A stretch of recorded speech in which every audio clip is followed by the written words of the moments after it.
Africa के विशाल savanna मैदानों में हर रोज जीवन और मौत की कहानियां लिखी जाती हैं। यहाँ हर शिकारी अपनी जगह के लिए लड़ता है, लेकिन जब बात तेंदुए और लकड़बग्घे की हो तो यह दुश्मनी और भी दिलचस्प हो जाती है।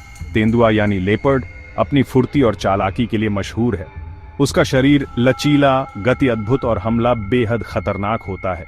वह अक्सर अपने शिकार को पेड़ पर खींच ले जाता है ताकि कोई और शिकारी उसे छीन न सके। दूसरी तरफ है लकड़बग्घा, जंगल का सबसे चालाक और संख्या के भरोसे लड़ने वाला शिकारी। उसकी ताकत उसके झुंड में है। झुंड में आते ही वे किसी भी बड़े शिकारी को चुनौती दे सकते हैं, चाहे वह शेर हो, चीता हो या फिर तेंदुआ। कहानी शुरू होती है शाम के समय।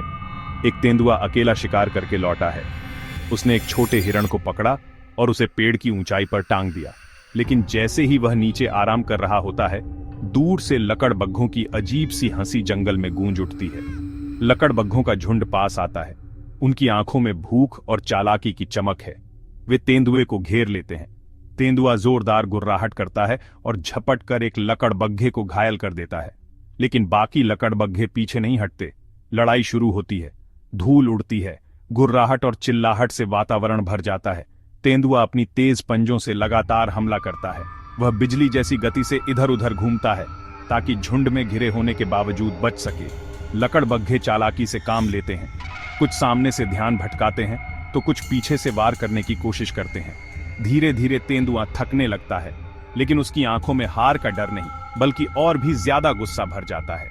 अचानक तेंदुआ पूरी ताकत से छलांग लगाता है और झुंड से बाहर निकल जाता है। वह सीधा पेड़ पर चढ़ जाता है और ऊपर से लकड़बग्घों को घूरता है।